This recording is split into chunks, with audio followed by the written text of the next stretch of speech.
Hey guys, welcome back. Yeah, something I'm trying a bit differently. This is hopefully going to run the whole of the World Cup. Welcome to my bar. I'm going to try and see if I can do a bit of a Rugby World Cup show for us.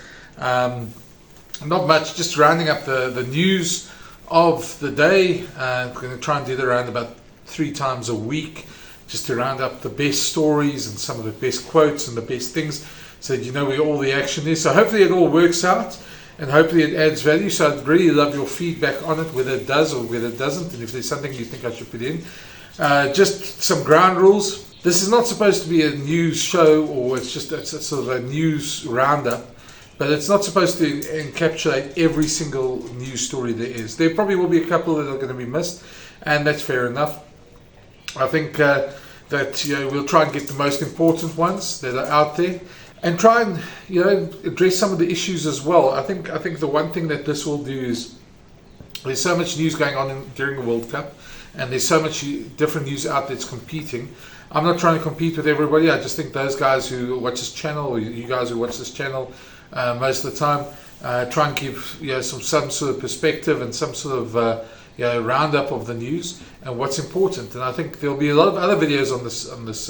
So there might be a little bit of repetition if it comes through there, but this will be the sort of the rugby news show for the World Cup that's going to take place the entire World Cup. As I say, a bit of ground rules. The other thing is there will be no match footage in these shows. There will be more news and commentary. Just at the moment, World Cups are notorious for clamping down on copyrighted material. And given my work and the nature of my work, I can't really become embroiled. I don't really have the time or energy to become embroiled with fights about video content. So that's why, again, there might be in other videos, other people might use them, but I work for one of the broadcasters. Some of my work is for one of the broadcasters, so I won't be broadcasting any or putting out any match footage in these videos. And I think you understand that there'll be plenty of other places you can find it on YouTube, and amongst them the official channels as well, which will be putting out the highlight. What this will provide, however, is a bit of news commentary, the news of the day, and just maybe put it into perspective from how I see it. And I really like feedback from you guys as well, because there's going to be an interactive element in this as well. And the more feedback I get, the better it will work out. But it's something I'm trying, it's something new. You don't know if you don't try. So let me know what you think when you see it. With that said, we're now on Sunday. We have 5 days before the opening game. It's a huge week coming up. All the teams are arriving. South Africa arrived this morning in Toulon. A number of other teams arrived already, and now the big work, the big preparations for Friday's big game, the opening game, France against New Zealand, is there. What a huge game to look.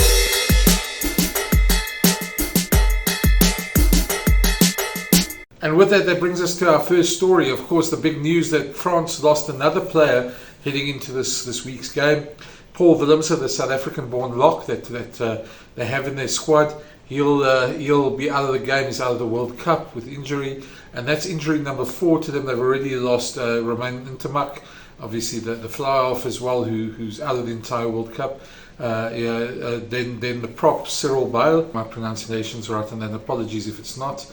And then they've obviously for the first game lost the midfielder Jonathan Dantier, who's obviously a big loss for them as well. So 4 big losses. How does that affect them?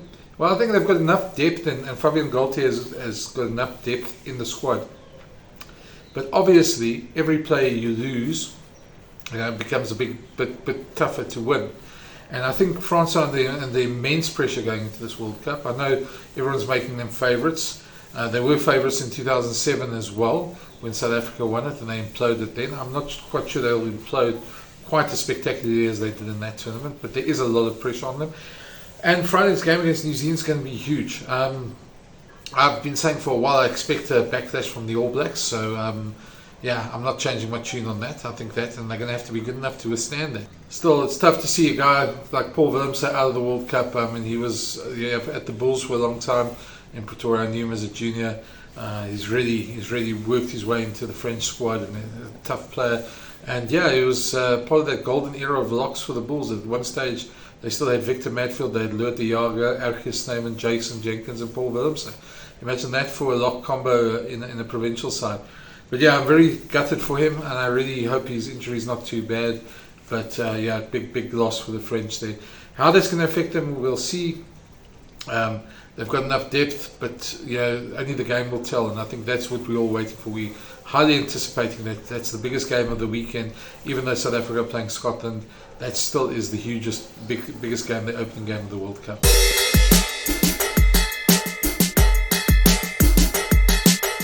I was quite surprised to hear that myself. 12,000 people turned up for them to welcome them in tours. You get some footage I'm going to show you now of them in tours, and they responded with a very unique gesture, which I think they're going to probably take through the entire World Cup. That is the Viking clap. So here's some videos that come off Twitter from some of the Irish journos. Give them a like, follow them on Twitter if you can. But this is how they were how they were welcomed. 12,000 people in the stadium for a practice. That's awesome. It's amazing. So yeah, have a look.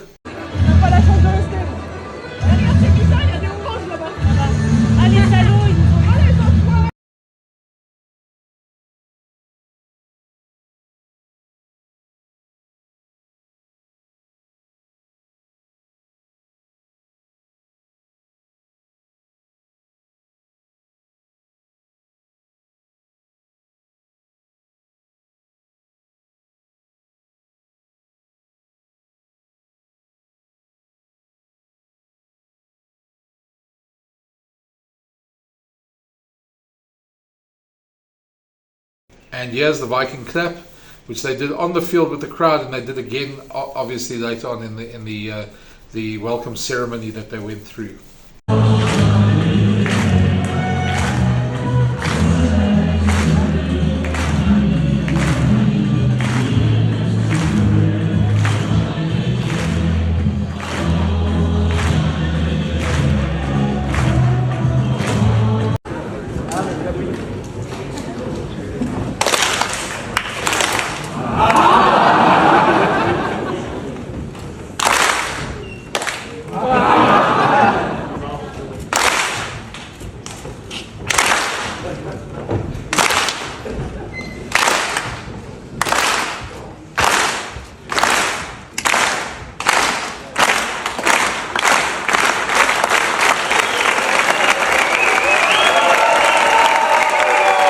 They were obviously quite impressed by it. This is Andy Farrell's explanation when he was asked the question about the crowds that turned up. He was definitely an impressed man.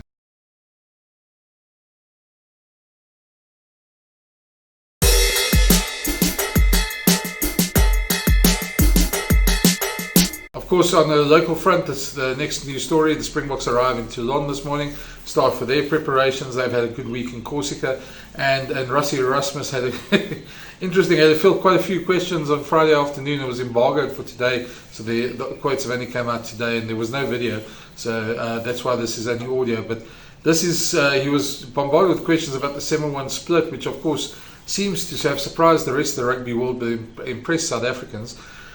And this was his reaction, surprised but not bothered, which is, I think, sums it up for us all. No, I really didn't pay much attention to it, Kate, because, if it was something that we did wrong, obviously that would have been something that bothered me. But, I mean, if you follow all the laws and the protocols, I mean, since I was playing, we only had 2 reserves. So there was 15 players on the field, and there were 17 players, and then it became 22, and then it became 23, and then you had to have a full front row. So I know the laws and the protocols and all the regulations really well, because, if you coach at this level and work at this level with coaches at this level, you know the laws of the game. So if it was something that we did wrong, obviously it would have bothered me. But I guess what I'm trying to say about that, not being arrogant, but it wouldn't help us really taking notice of all of that because, it wasn't anything that we did wrong. So, I'm not surprised, because obviously it's something a bit new, and people change is new to people, and they like to chat about that. But surprised, but not really bothered. There's also some team news coming out of the most trusted rugby source in the country report, who tends to break stories. My colleague Hendrik Cronje, of course, broke the story that this morning that Canan Moodie will be in the starting lineup at wing for the Springboks against Scotland. About a month ago, we weren't sure he was going to the World Cup. Now he's played himself into the starting lineup. Amazing story. 20-year-old. He's really taken Springbok team by storm, and what a player. So he's sort of cemented his spot there suddenly. To think that Kurtley, Arendse, Makazole Mpimpe and Cheslin Colby will have to fight it out for a place in the team is actually unbelievable given the riches that the Springboks have.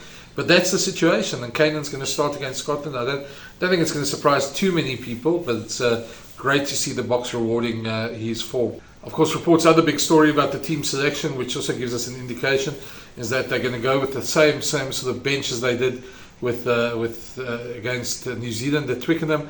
That Erge Snyman and John Klein are going to be on the bench. That means they can bring on an entire tight five when they want to as the bomb squad. It used to be the front row that used to be changed, but now they can bring that entire bomb squad on tight five, which makes awesome. If you think the guys, quality of Jean Klein and Erge Snyman that come off the bench, that's stunning for the Boks, and that's quite clear their game plan. Of course, there's no surprises here. They might have one or two surprises in their game, but those aren't going to be surprises, and I think the Scots know that. I think the Scots have been planning for months to take on the Boks. So, this is going to be a huge game, and it'll be interesting to see what their selection is.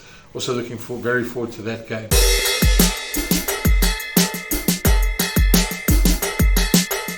And then, in the spirit of having a bit of fun with this sort of video, and if you guys pick up any good fun moments or memes or things like that, please drop them to me. I'll put my email address over here at the bottom. You're welcome to send them to there, or you can always contact me either on one of the social media channels, which will also be at the bottom here, and send it to me there, and I'll try and include them in this videos as well. So today's quote of the day goes to the Wallaby prop Angus Bell, who was asked about the size of his teammate Taniela Tupou, and who weighs 140 kgs, and asked if he ever could bulk up to be like that, and this was his answer. He's 140 kilos, he squats 300 kilos, and he moves almost at 9 meters a second. He's a beast. He's just like, he can't really, if I was on steroids for 10 years, I wouldn't even look like him. So it's like, he's just an anomaly. He's a freak. It's just something you can't create. That's what Nella is, and we're just lucky we have him in our team. He's not playing for Tonga. Just another interesting story coming out this morning in the Daily Mail, and take it for what you want. It is the Daily Mail. That Steve Borthwick his clauses in his contract are so entrenched that England can't afford to fire him. A bit of pearl clutching from England at the moment. They're not in a good space anyway. We know they didn't have a great build up to the World Cup, and Borthwick is under pressure. But the guy's been in the job a couple of months. You can't really give him. I think the problems lie a lot deeper. You can't really fire him now. But the fact that there's already a story running like that in one of the tabloids in the UK, I suppose you've got to take it with a pinch of salt. But this tends to happen to England every time. There tends to be some sort of controversy around the World Cup with them.